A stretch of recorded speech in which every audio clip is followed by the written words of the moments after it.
Well, for more, let's speak now to Alex Kokcharov, who is a Principal Research Analyst at the global information group IHS Markit. He joins us live from London. Thanks so much for speaking to us. This may seem to be an issue for the church, but really it has huge political implications that could prove very detrimental to already strained relations between Russia and some former Soviet republics. So where do you expect to see the most damaging consequences? Absolutely. First, it will have direct consequences for Ukraine, where the decision of the Constantinople Patriarchate is expected to lead the way towards formation of an independent Ukrainian Orthodox Church, which would be equal to other Orthodox churches which exist in other countries, such as Bulgaria, Romania, or Serbia.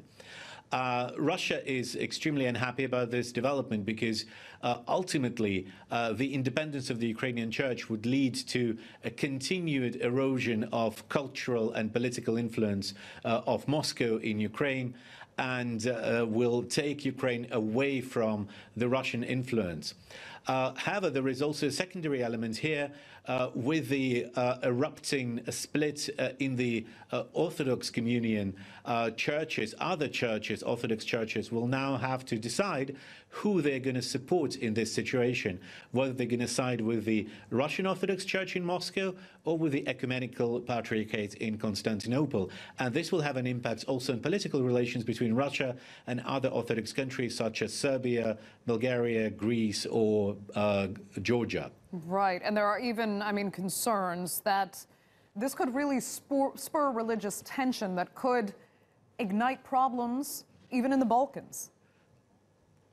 I don't think that the Baltics will be a focus of any sectarian. The Balkans. Potentially, but again, it will be more on the policy side. I don't think it will lead to any protest or civil unrest about whichever church supports Constantinople or Moscow in this dispute. From the point of view of developments on the ground, the biggest civil unrest risks from this situation will be in Ukraine, where we expect that there will be some disputes over control and ownership of religious assets such as monasteries or churches.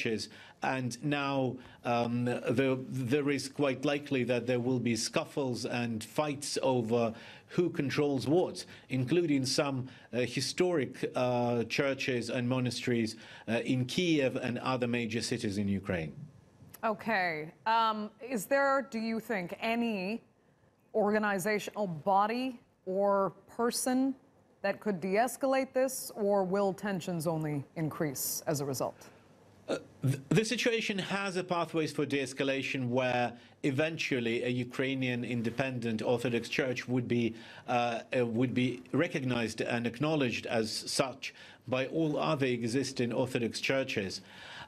We have seen disputes over church independence in the past.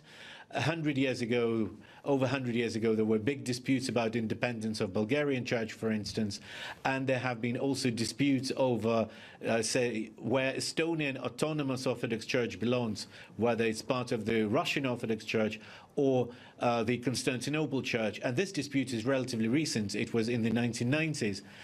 Over time, these differences tend to be settled, and so I think that eventually there would be compromises and there would be agreements. But in the short term, of course, there is an opportunity for splits and opportunity for particularly civil unrest situations in Ukraine. Okay, Alex Kokcharov, thanks so much for joining us there from London.